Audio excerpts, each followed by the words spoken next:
This is my true story. I worked my whole life so my son could have a better future. I thought when I grew old, he would remember me with love and respect. But on Father's Day, a package arrived at my door. No card, no note, just a box with my name written in his handwriting. My wife told me not to open it, but something inside me couldn't stop. My hands shook as I peeled back the tape, and what I found inside changed everything. But before I tell you what was in that box, tell me where you're watching from and what time it is right now. And please subscribe so my story can reach more people. The morning was quiet, the kind of quiet that feels heavy.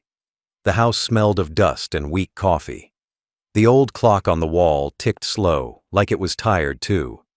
I sat at the kitchen table, same chair as every morning, staring at the wood grain like it might change. The world outside was still. No cars, no birds, no voices. Just me and the quiet. The air felt too clean, too dry. My wife moved slow in the kitchen, not saying much. The kind of silence that fills the room and presses on the chest. Then came the sound, the low thud from the porch. Not loud, not soft, just enough to make us both look up. I thought maybe the wind had knocked something down. I stood, joints stiff, and walked to the front door. There it was, a brown box sitting on the step.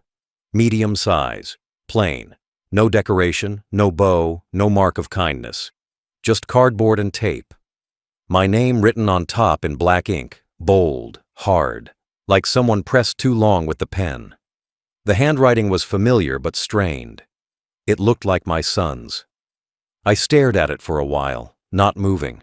The morning sun hit the porch light just right, making the box look darker around the edges. My hands shook a little as I bent down to pick it up. It was lighter than I expected. I tilted it once, but there was no sound inside, no shift, no slide, no roll. Just stillness. I looked again at the handwriting. It was definitely my son's, uneven, jagged, written like someone angry. My wife came to the door behind me and stopped. She didn't say anything yet, but I could feel her eyes on it, on me. I carried it in, slow, careful, like it might fall apart. I set it on the kitchen table, right in the center. The table suddenly looked smaller with it sitting there. The coffee smell mixed with the faint scent of cardboard and something else. Maybe dust, maybe old air from wherever it came. There was no card, no message, just my name. I turned it over, looking for a label or a note, but there was none. No return address, no postal mark, nothing to say where it came from. It was like it appeared out of nowhere. I stood there, staring. My wife stood near the sink, drying her hands even though they were already dry. Neither of us spoke. I thought about all the Father's Days before, the ones with ties, shirts, and burnt pancakes.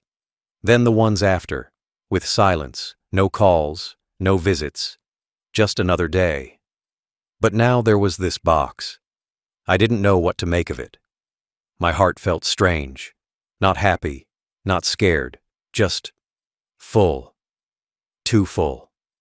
Like something was coming, but I didn't know what. I looked at my wife again, wanting her to say something first, but she didn't. The morning light hit the box through the window, and it almost glowed against the dull wood. I felt a pull, the kind that says, open it, see what's inside. But another part of me said, wait. I didn't know which part was right. The box sat there between us like a memory made solid, something that had weight even if it didn't. I sat back down in my chair, looking at it like it might start talking. The air in the room was thick. I rubbed my hands together, dry palms scraping. The old clock ticked again. The coffee went cold. The quiet returned, but it wasn't peaceful anymore. It was watching me now. The box was still there. My son's name wasn't on it, only mine. That somehow made it worse. Like a message meant only for me. I didn't touch it again. I just sat there, eyes fixed, feeling the hours stretch. Outside, the day kept moving. Inside, time stopped. The box waited, patient, like it knew it didn't need to rush. Like it knew I would break first. My wife froze when she saw it. Her hands stopped mid-air, the dish towel falling without sound onto the floor. She looked at the box like it was alive. Her breath caught, short and sharp. The quiet around her turned colder. She said the words slow, almost like she didn't want to hear them herself. "Don't open it." I wanted to laugh. It sounded like fear, and fear never belonged in this house. Not on Father's Day, not between us. I looked at her, waiting for her to smile, to tell me she was joking. She didn't. Her eyes stayed fixed on the brown cardboard. I smiled anyway, the small, tired smile of a man who still wants to believe everything is normal.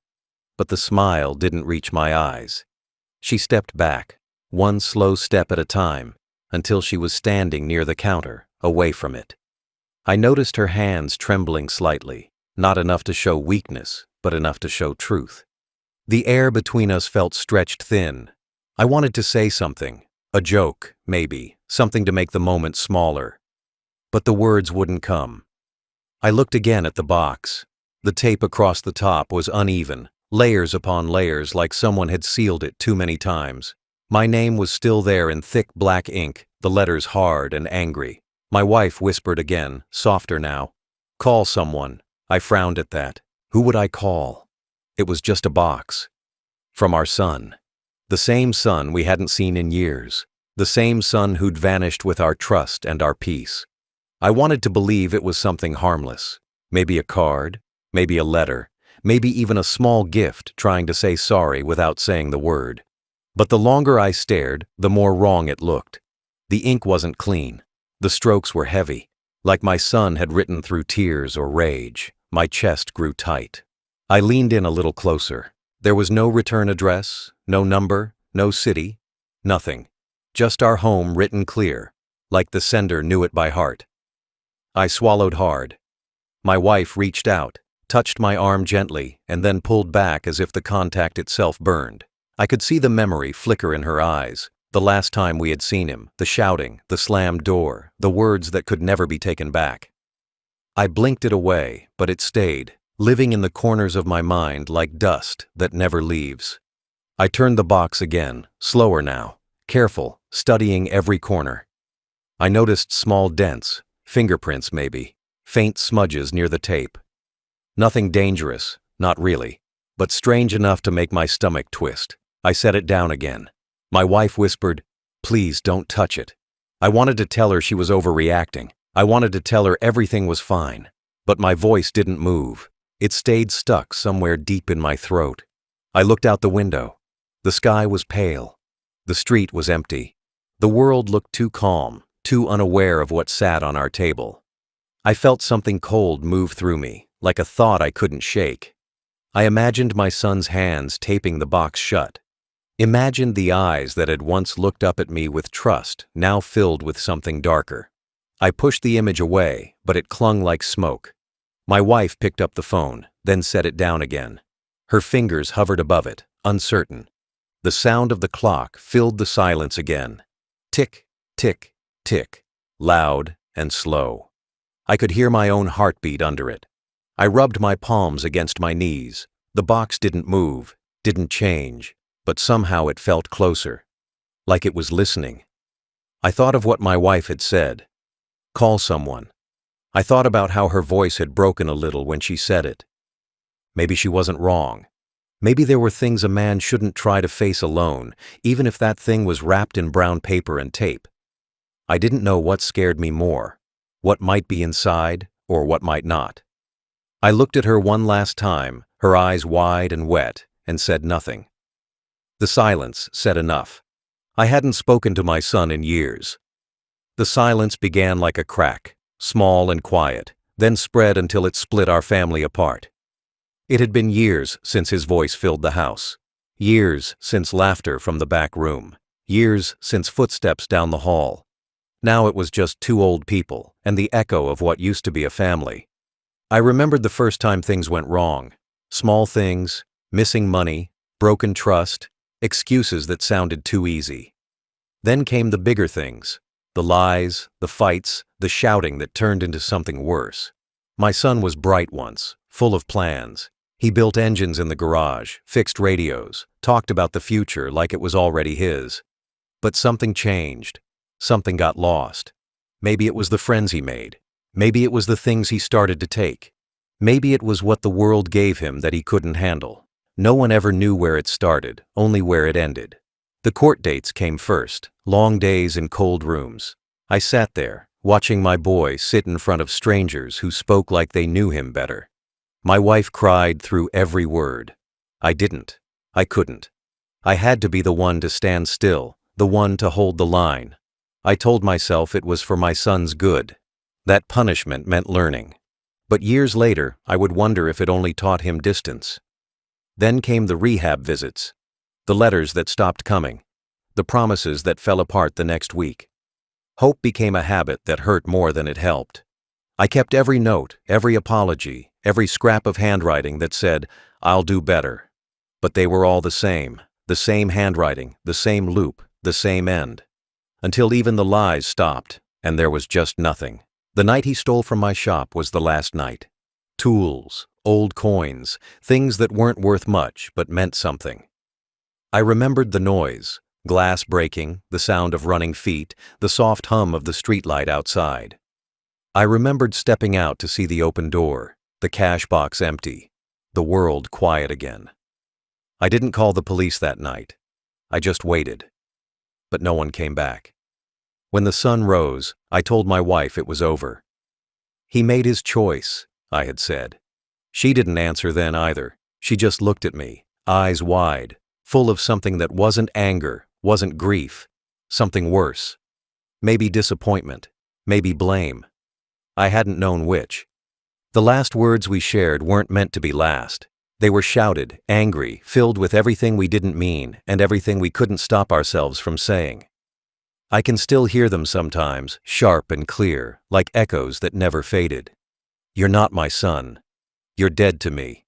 I had said those words, and I had meant them then. But years make words heavier. I carried them like stones in my chest, day after day, year after year.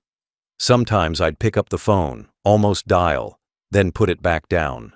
The pride always won. The hurt always spoke louder. My wife never stopped hoping. Every birthday she baked a small cake.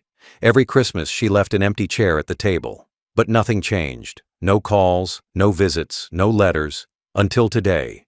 Until this box. A plain brown box that felt like all the years between us had been sealed inside. I thought maybe this was it. The bridge back. Or maybe the last word from a son who had nothing else to say. I wanted to believe it was forgiveness. I wanted to believe my son had found peace. But something in my gut said no. Something in the way my wife's hands shook said this was not peace, not yet. The years had taught us what fear looked like, and it sometimes came in the shape of love. I looked at the box again, my heart heavy with memories. Every mistake I'd made lived inside that cardboard now. Every word I wished I hadn't said was wrapped in that tape. I didn't know if I was ready to open it. Maybe some things should stay sealed forever. The box sat on the table like a wound. It didn't belong there, but it owned the room. Every sound in the house seemed to fade around it. The hum of the refrigerator softened. The clock's tick slowed. Even the light from the window looked weaker, like it didn't want to touch it. The box waited. It didn't move, didn't breathe, but it felt alive. I sat there, staring, elbows on the table, hands folded like in prayer, but without faith. My wife stood by the counter, eyes never leaving it. She kept wiping her hands on the same towel, though they were already clean. The air was thick, heavy, and still. The kind of silence that builds before something happens. The kind that listens. I leaned closer, my breath shallow. The tape across the top was perfect, too perfect. The edges straight, the layers smooth, not rushed. Whoever sealed it took their time. That bothered me more than if it had been sloppy. Care meant intent. Intent meant purpose. I reached out once, then stopped halfway. My fingers hovered above it. I thought I heard something, a faint sound, maybe from inside, maybe from my own head. I tilted my ear closer, but there was nothing. No rattle, no shift, no slide. It was silent. I lifted it an inch off the table. No weight change, no movement inside. It was light but dense, like it was filled with air that didn't belong. I set it down again. My wife flinched at the soft thud. She whispered, "Don't." Her voice cracked. She didn't have to finish the rest. I understood. She didn't want me near it. She didn't trust it.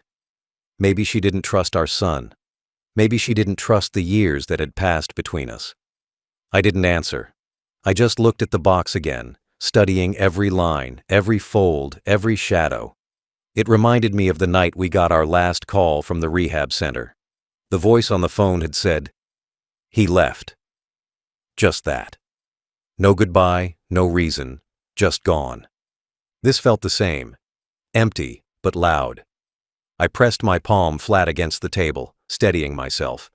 The wood was cool. The box was not. It seemed to hold warmth, like it had been touched too long by hands that meant something. My wife turned away, her shoulders shaking. I knew she was crying, but she didn't make a sound. I didn't go to her. I couldn't. My feet felt rooted. The box was pulling at me, the way memories do when they're not done with you. I tried to think of anything else. The yard that needed mowing, the sound of rain last week, the neighbor's dog barking. But everything came back to the same thought. What's inside? I wanted to open it, not because I wasn't afraid, but because not knowing was worse. The unknown had always been harder to bear than the truth, even when the truth hurt. But my wife's voice echoed in my head. "You know what he's capable of." I hated that sentence. I hated that it was true. I hated that she had to say it. I looked at her reflection in the window. She looked smaller now, thinner, her hands gripping the edge of the counter like it was the only thing holding her up. I thought about how much she'd already lost. Maybe she couldn't lose more. Maybe I shouldn't risk it. I swallowed the lump in my throat. I didn't remember the last time I'd been afraid like this. Not of danger, but of what it might mean. The box was more than a thing. It was a message, a presence, a ghost. It was the silence before something breaks. I sat back down, my knees weak. The chair creaked under me. My breath came slow. My eyes burned. The tape on the box glimmered slightly under the weak sunlight. I thought of my son as a boy again, running across the yard, shoes muddy, laughing. The same hands that once built toy cars might have sealed this box. The same boy who once made paper gifts on Father's Day might have sent this. The same boy who once hugged me too tight was now a stranger behind layers of tape. The air was too still. The box waited. I waited. My wife stood motionless. The silence filled every corner of the house, pressing down on us both. It wasn't peace. It was warning. I wanted to believe it was something good, something small and soft, something that could make up for the years we had lost. Maybe a letter, maybe an apology, maybe a picture from better days. I told myself that. I tried to let the thought settle in my chest like a bit of warmth, but it didn't stay. It slipped away like sand. The edges of the box told a different story. The tape wasn't clean. It was smeared with something dark, something that had dried unevenly. I looked closer. Maybe it was dirt. Maybe it was oil. But a part of me knew better. My hand hovered above it, then pulled back quick, as if the cardboard might burn. My heart began to beat faster, steady but hard, each thump heavy like footsteps in an empty hall. My wife was still by the window, eyes fixed on nothing. She hadn't moved in a long time. I thought about asking her to look, to tell me I was seeing things, but I didn't want to hear what she'd say. I already knew. The handwriting on the box looked worse now, the letters uneven, shaky. My name stretched across the top, but the letters bent too much, like the writer had lost control halfway through. It didn't look like the careful script of the son I used to know. It looked like something written in a hurry, under strain. It didn't look sane. The more I looked, the less it felt like a gift. The air around the box grew thick. I couldn't stop looking at it, like it had eyes of its own. I thought about the last message my son ever sent. A short one. No greeting, no name, just a single line. "You'll understand someday." I'd deleted it. I shouldn't have. Maybe this box was the someday I rubbed my forehead, the skin warm and damp. My breath grew shallow. I wanted to lift it again, to feel if it was still light, but my hands wouldn't move. The fear was small but deep, the kind that doesn't shout but whispers in the back of the head, slow and steady. Something isn't right. I tried to shake it off. I tried to tell myself I was just tired. Maybe it was my mind playing tricks. Maybe guilt had changed the way things looked. But the thought stayed. My wife finally spoke. Her voice was soft but flat. "You think he's trying to say sorry?" It wasn't a question. It was a statement. I didn't answer. I couldn't. I wanted to believe my son was still capable of something good. But the years had taken that hope and replaced it with something harder. The world had changed my boy. Drugs, anger, hate, they had reshaped him. I used to think love could fix anything. But love had limits. I learned that too late. I leaned back in my chair, staring at the ceiling, counting the faint cracks. The same cracks that ran through our family now ran through the plaster above us. I whispered to myself, "It's just a box." But it wasn't. It never was. The silence between my wife and me filled the room like smoke, thin and suffocating. I could hear her breathing slow and uneven. I could hear the faint creak of the house. Every small sound felt bigger, sharper. I felt like something unseen was watching. Maybe it was guilt. Maybe it was my son's ghost, not dead but living in memory, in shame, in the years of absence. I thought about all the times I'd looked out the window, half expecting to see a car pull in, a knock at the door, a chance to start over. Now the knock had come, but it brought a box instead of a voice. My chest hurt. My hands shook again. I wished it was heavier, wished it made sense, wished it rattled or shifted. Anything to tell me what it was. But it stayed still. I wondered if it was empty, and if that would somehow be worse. I thought maybe the dark smudges on the tape weren't dirt at all. Maybe they were fingerprints. Maybe they were something else. I pushed the thought away, but it kept coming back, quiet and slow. The doubt was now louder than reason. It filled every corner of me. I didn't know if I wanted to know the truth anymore. I just knew that whatever was inside that box wasn't going to fix anything. I picked up the phone with a hand that didn't feel like my own. The weight of it was small, but the meaning was heavy. My thumb hovered over the buttons. I had never thought I would call the police about my own son. The words felt wrong before they even left my mouth. But the silence in the room told me there was no other choice. My wife stood behind me, still and waiting. She didn't speak. She didn't have to. Her fear said everything. I dialed slowly, each number pressing down like a stone on my heart. When the line clicked and a voice came through, calm and steady, I almost hung up. But I didn't. I cleared my throat and said the words flat, careful, without emotion. "My son sent me a package. My wife doesn't want me to open it." The operator paused.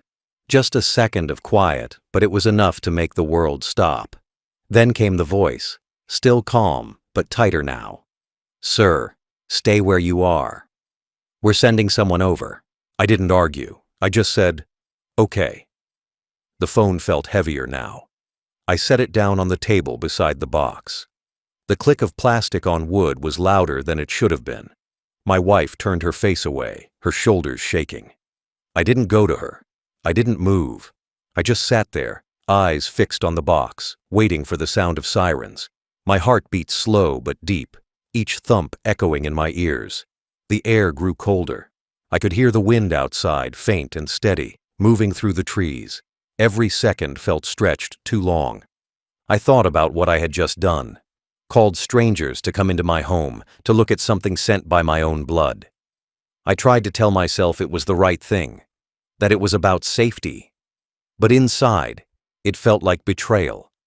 I had promised myself, long ago, that no matter what my son did, he would always be my son. But now, with one phone call, that promise broke for good. I felt the weight of it pressing down on my chest. My wife whispered my name, but it barely reached me. I stared at the box like it might answer for everything that went wrong. The world outside was still. Then, in the distance, the faint sound began. Low, rising, steady. Sirens. They grew closer, louder, clearer. The sound carried through the walls, filling the house, shaking the air. My stomach turned. It was real now. The police were coming. I stood, slow, my legs weak. I walked to the window and saw the flash of red and blue down the road. The colors moved across the walls like ghosts of fire and water. My wife covered her mouth. The siren stopped in front of the house. The silence after was worse. Doors opened. Footsteps crunched on gravel. Voices outside, low and quick. Then a knock. 3 times. Firm, polite, certain. I didn't answer at first. I looked at my wife, then at the box, then back at the door. Finally, I walked to it, hand trembling as I turned the handle. The officers stood there, calm, professional, eyes sharp but kind. One of them nodded. "We got your call, sir." I just stepped aside, letting them in. My throat was dry. My mind was empty. The sound of their radios filled the space, clicking, murmuring. They saw the box on the table immediately. One of them asked, "No one's touched it?" I shook my head. The officer nodded again, then spoke into his radio. My wife stayed in the corner, arms crossed, eyes fixed on the floor. I sat down again, feeling smaller than I ever had in my own home. The officers moved with quiet care, their boots soft on the floorboards, their gloves snapping faintly. I couldn't stop staring. My hands were numb. The box looked smaller now, but somehow heavier. The house smelled of cardboard and fear. The sirens were gone, but the sound still lived in my ears. I leaned forward, elbows on my knees, eyes never leaving the box. The waiting was worse than anything else. The house didn't feel like home anymore. It felt like a place where something had ended, and I didn't even know what that something was yet. 2 officers stepped inside, the sound of their boots careful on the old floor. They looked around, quiet, calm, trained to see what others didn't. I sat still, hands folded tight, eyes on the box. The taller officer gave a small nod to his partner. "Let's take a look." The words were gentle, but they cut through the air like a blade. My wife stood in the corner, arms wrapped around herself, as if to hold something broken inside. I wanted to say something. Maybe to tell them it was probably nothing. Maybe to take the blame for worrying too much. But no words came. The house was too still. One officer put on gloves, slow and deliberate. The snap of latex echoed too loud in the silence. The other reached for his radio, speaking low, almost in a whisper, calling it in. The sound of static hummed for a second, then faded. I watched every move, my breath steady but shallow. The box sat in the center of the table like it had been waiting all this time for this exact moment. One officer bent down beside it. His eyes narrowed as he looked at the handwriting. He tilted his head slightly, studying it. "This from your son?" he asked quietly. I only nodded once. I didn't trust my own voice anymore. The officer looked at me for a second longer, then turned back to his partner. They moved with patience, but there was tension in their shoulders, a kind that only came with experience. They had seen things like this before. The second officer placed a small flashlight on the table and shone it across the box, checking for holes, wires, seams. Nothing. He pressed his ear near it for a second, listening. "No ticking," he muttered. The first one leaned closer too, sniffing slightly, cautious. "No smell." They looked at each other, then nodded. I could feel my wife shaking even from across the room. I wanted to reach for her, to hold her hand, to tell her it was going to be fine, but I couldn't move. I felt like I was watching someone else's life from outside the window. One of the officers gently lifted the box. His gloved hands moved under it like he was handling something fragile. The cardboard gave a faint creak under the pressure. It didn't weigh much. "Light," the officer said. The other nodded. They both carried it outside. I followed them to the door, my heart thudding in my chest. The front yard was bright with sunlight, the kind that should have felt warm, but didn't. The air smelled of grass and distant rain. The box looked smaller out there, sitting on the lawn. The officers knelt beside it, their movements careful, measured. One held the box steady, while the other took out a small knife from his belt. The sound of the blade sliding out was soft but sharp. My breath caught. My wife stood at the doorway, her hand over her mouth. The officer pressed the knife against the tape. The first cut was slow. The sound was soft but final. The cardboard peeled back. A layer of dust lifted into the air. The officer stopped for a second, looking inside but not touching. He exhaled quietly, relief in the sound. "It's fine," he said to his partner. My knees weakened, but I didn't move closer yet. I wanted to, but fear held me still. The second officer reached in and pulled out what was inside. Light, flat, wrapped in old paper. He unwrapped it carefully. A frame. A photo. The sunlight caught the cracked glass. It glinted once, then dulled. My chest tightened. I knew that picture before I even saw it clearly. It was us. Me, my wife, and my son. A long time ago. My throat went dry. The photo was worn, faded at the corners, the kind you keep too long in a drawer. The glass was broken clean through the center, right between me and my son. The officer held it for a moment, then turned it around. Taped to the back was a small piece of paper, folded once. The officer looked at me, then asked, "Do you want to read it?" I nodded, barely. The paper was peeled off gently. It was written in the same black ink as the box. The words were uneven, pressed too hard. The officer handed it to me. My hand shook as I unfolded it. Inside, just one sentence. Short, simple. My son's voice on paper. "You opened everything else. Why not this?" I stared at the note in my hands, the words trembling in front of me even though my fingers were still. The world around me faded. The voices, the wind, the sound of the radio from the police car. Everything went silent. It was as if the air itself stopped breathing. I read the words again, slow this time, tracing each letter like it could change meaning if I looked long enough. "You opened everything else. Why not this?" The sentence hit like a memory, not a message. My throat felt dry. The paper crinkled slightly in my hands, and the sound broke something open inside me. The photo still lay on the grass, the glass cracked, catching bits of sunlight. I saw myself in it, younger, stronger, smiling without the weight of years. My son stood beside me, small hand gripping my shoulder. My wife had her arm around us both. A moment of life frozen before everything fell apart. I knelt down slowly, my old joints stiff and aching, and picked up the frame. The glass edge cut my thumb, a thin line of red blooming against the skin, but I didn't feel it. The pain was too small compared to the one inside. I brushed away the dust with my sleeve. My son's face in the picture looked happy, not perfect, but real. I remembered that day.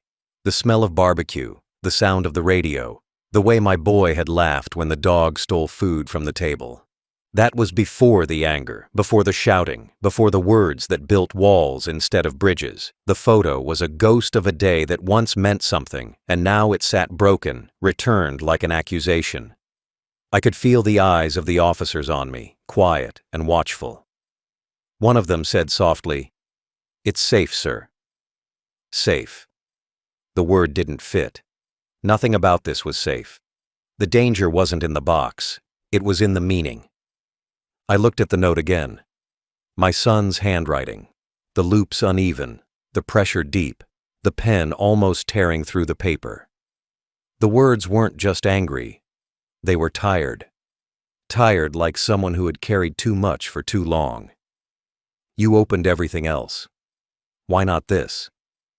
The line twisted in my head. I thought about all the things I had opened over the years. Letters from court, envelopes from lawyers, forms from hospitals. All the things that explained what my son had done, but never who he had become.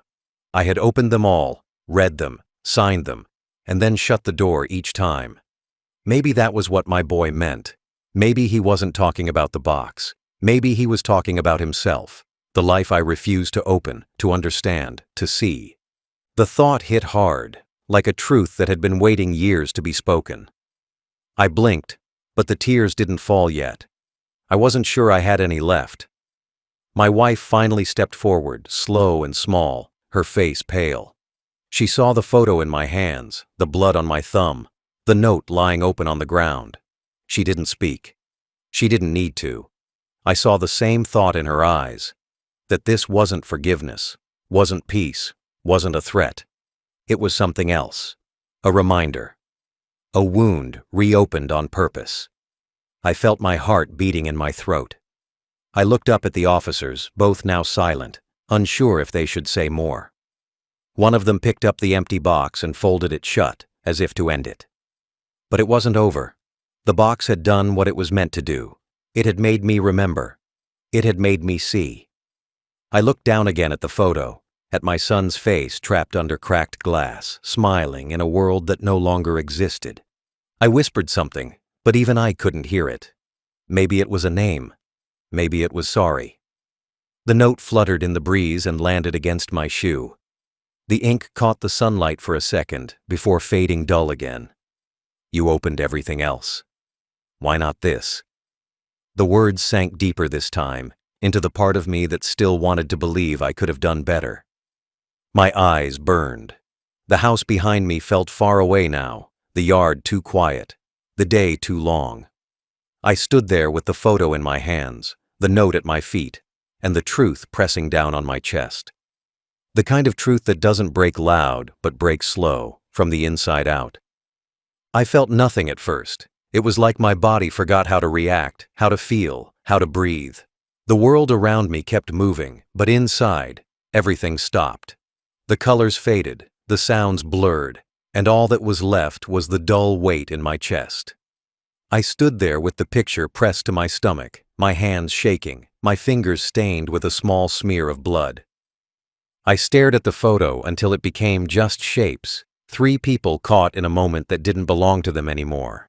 My son's face was young and open, the smile easy, the eyes bright. I couldn't remember the last time I had looked at my son without anger. Every memory I had of him was wrapped in shouting and slammed doors, in fear and shame and guilt that never faded. Now, staring at that smile, I realized how much of it I had forgotten. The small things, the good things, the quiet moments before everything went wrong. The box wasn't a bomb, but it had exploded just the same. Not with fire, but with truth. It had ripped open years of silence, forcing me to see what I had buried. Every word I'd said in anger came back now, heavy and sharp. You're useless. You'll ruin your life. You're not my son. I had said those things and walked away, thinking time would make them fade. But time hadn't erased anything. It had only hardened the lines between us. The box wasn't a threat. It was a message. A wound that my son had mailed back to me. A message that said, I still remember what you did. I thought of how the note said, you opened everything else. Maybe that was the truth of it. I had opened bills, opened reports, opened every explanation for my son's failure except the one that mattered. Myself. I had never opened my heart, never opened my ears. I had shut the door too soon, believing I was protecting what was left of my pride, my family, my name. But in doing so, I had lost the only thing that mattered. I had lost my son. The officers spoke softly somewhere behind me, but I couldn't hear what they said. Their voices were faint, like echoes from another life. My wife stood beside me now, one hand on my arm. Her grip was weak but warm. She didn't cry this time. Her eyes were dry, almost empty. They had run out of tears long ago. I turned the photo around and looked again at the back. The tape marks, the faded paper, the rough edges. All of it told a story. My son had touched this picture. My son had kept it, carried it, maybe for years.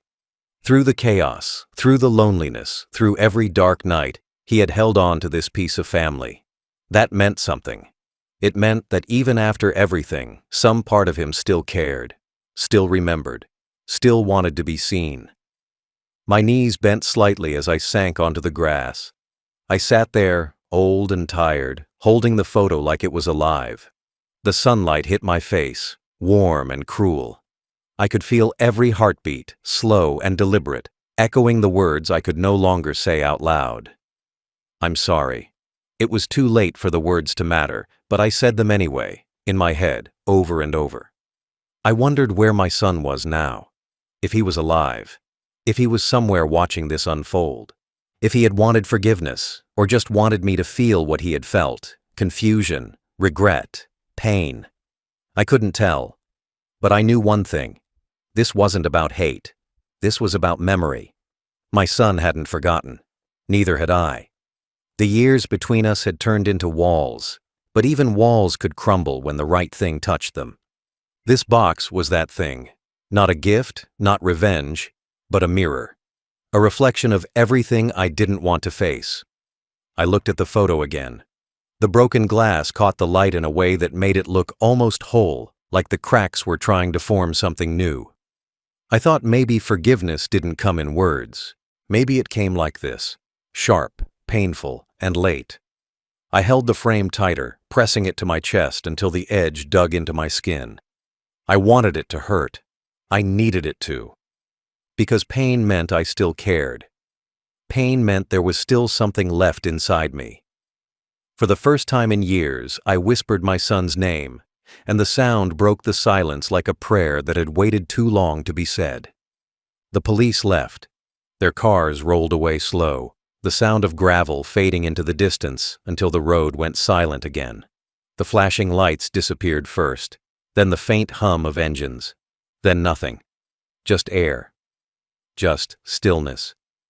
I stood at the doorway, watching the dust settle. The sun was lower now, cutting across the yard in long, thin lines. The box sat open on the table behind me, empty but not harmless. The picture lay beside it, the frame cracked, the glass catching pieces of light. My wife sat in the corner of the room, her face pale and tired, hands folded in her lap. Neither of us spoke. There was nothing left to say. The house was too quiet now, too clean of noise. Even the ticking clock sounded far away, like it belonged to another time. I closed the door, the sound soft but heavy, final in a way that made the air shift. I walked back to the table and sat down again. The chair creaked the same way it always did, but even that small sound felt different now. I looked at the photo, at the faces frozen inside it. My own eyes in the picture looked strong once. My wife's eyes looked full of hope. My son's eyes, bright, trusting, unbroken. I traced the outline of the boy's face with a rough finger, slow and careful, afraid that pressing too hard might erase him. I remembered the years after that photo was taken, the long nights, the fights, the words that didn't need to be shouted to cut deep. I had tried to build a wall between myself and pain, but that wall had kept out everything else too. Love, forgiveness, even understanding. Now there was no wall left, just the hollow sound of what it had protected. My wife finally whispered, her voice small, fragile. "He's not done." The words hung in the air, light but sharp. I didn't answer. I couldn't. I didn't know if she meant our son would come back or if she meant something worse. Maybe both. I stared at the empty space beside the box, the space where the photo used to sit before the glass broke. It looked like an absence, a shape carved out of our lives that could never be filled. I leaned back in my chair and let my eyes close. For a moment, I let the silence wrap around me. The sound of my own breathing filled the room. Slow, heavy, real. I thought about the years I had wasted waiting for my son to change, when maybe it had been me who needed to. I thought about the nights my wife cried in bed while I pretended to sleep.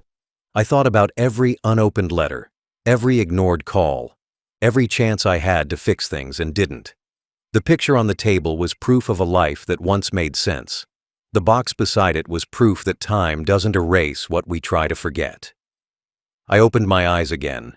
The sunlight had shifted, falling across the table in soft stripes. Dust floated through the air, quiet and slow, like small ghosts drifting without direction. I reached out and lifted the photo one more time. The crack in the glass ran right through the space between me and my son. It was a clean break, like a line drawn by fate. I touched it with my thumb, the edge cold against my skin. The blood from earlier had dried in a thin brown streak. It looked almost like part of the picture now. Father, mother, son, and the stain that tied us together. My wife stood up and walked over to me, her hand resting on my shoulder. I didn't look at her. She didn't look at me. We just stood there, the same way we had stood in that picture years ago, close, but divided by something invisible. Outside, a car drove by, slow and distant. The sound faded quick. I took a deep breath, then let it go. The air left my lungs with a quiet sigh, like surrender. I didn't know what would happen next, if my son would come back, if another box would arrive, if there would ever be peace. But I knew one thing: fear had changed shape. It wasn't about the box anymore. It wasn't even about the past. It was about what we had become. I looked at the empty space on the table where the box had been and understood at last. The real danger had never been what my son might send. It had always been what he had already left behind.